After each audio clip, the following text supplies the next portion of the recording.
themselves. Okay. Where are you starting with me? I'm Carol. I'm a friend of the family. I'm Dan. I am family.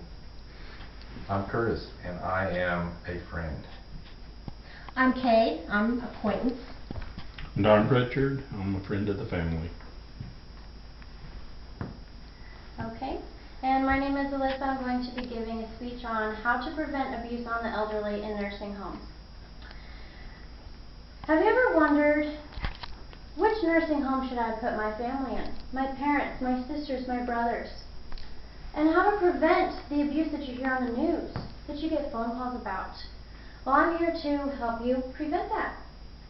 There are 3 types of abuse that I'm going to let you know about today. There's physical abuse, there is negligence, and there's medication abuse. Physical abuse is the most common abuse that the elderly can get in nursing homes. It is leaving them and pushing them, or leaving them on the floor after they've fallen, picking them up without using a lift, which you are supposed to be using.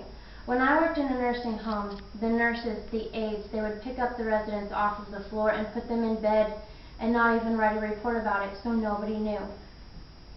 According to a website, the abuse netbook that I have searched online said 1 in 64 cases are reported to the police. How are you supposed to know if your family is being taken care of? To prevent this, 1, talk with your nurses. Talk with the staff. If you see anything wrong with your family members, or even somebody that you see there just walking into the building, report it. If the staff isn't willing to listen, contact the higher-ups. Another thing to prevent is talk to the residents that you are looking after, your family members, your friends, and report it to the police, because they will look into it. It may be not as severe at that time, but as it progresses, it will kill them. They could fall and break their leg. If it's not reported, it will not get fixed. The bone will grow wrong, so they won't be able to walk. Another one is negligence. Leaving somebody in the bathroom after they've called and called and called, resulting in screaming, making the other residents unhappy.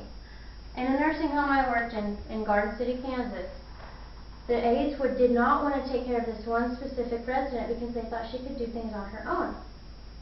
You could hear her from the nurse's desk. It was a hallway of maybe 12 rooms, and you could hear her screaming from the restroom, "Help me, help me." And she would pull her light and they would say, "I'll be right back, I'll be right back." They don't go back. They wait for somebody else to go.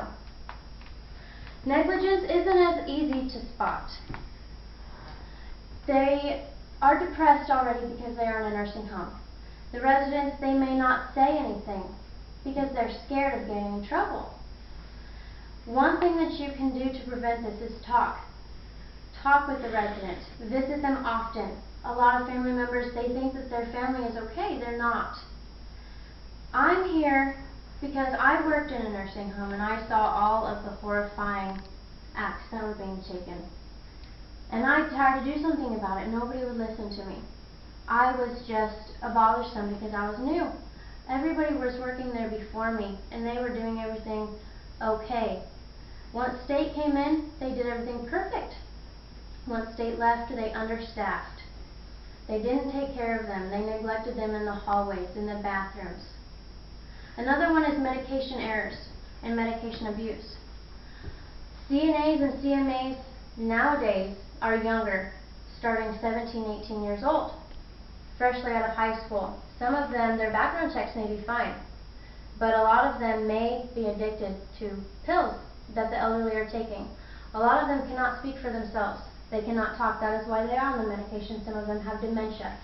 Some of them, they think that they've taken their medication when they haven't. It's written in the books, but they're not.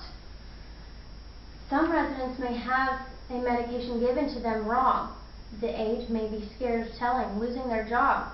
So this resident is getting too high of a dose, or not enough of a dose, or a different medication altogether. And it's written down correctly, and so the resident that they gave the medicine to, the resident that it was their medication, is getting theirs. So it looks like everything was taken care of, but it was not. One way to prevent this, I believe that they should put cameras in the hallways of every nursing home. That way they can watch their aides. It's not a privacy. It's not privacy deprivation, because you are watching your workers. You are making sure everything is getting done correctly.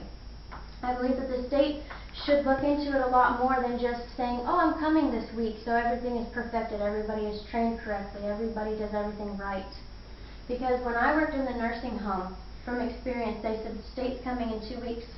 We would make sure all of the beds, all of the laundry, everybody is taken care of, teeth are brushed, hair is brushed, everybody's showered. When state left, none of that happened. None of it. And I spoke with my family about it, and they said, you can try, but nobody's going to listen. You need to take further steps. With medication errors, family members need to watch their families closely to see if they're sleeping more. Maybe they've got a sleeping pill that they weren't supposed to take. Blood pressure, maybe they've gotten a blood pressure pill to keep their blood pressure lower and they didn't need it. They need to watch. They need to watch their family members very closely, because it is hard, because some of the side effects can wear off fast. Like a sleeping pill. They could get the sleeping pill and sleep through the night but be fine the next morning. And the family member may come after they've woken up. You know, and then they say, oh, I've slept really good tonight, and you're not going to know if they took the wrong medication or not. Doctor's visits. Make sure you go to doctor's visits and see if there's anything wrong or anything changing with your family member. I have taken these steps, and I have let you know about these steps. One thing to do, you can call a hotline for elderly abuse, 1-800-877-1116.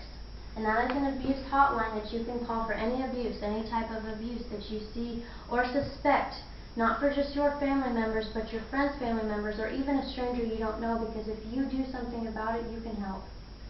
One phone call can help, and it may save a person's life. I've told you about the steps to prevent physical abuse, negligence, and medical abuse. The one number that you can call and get support right away is 911.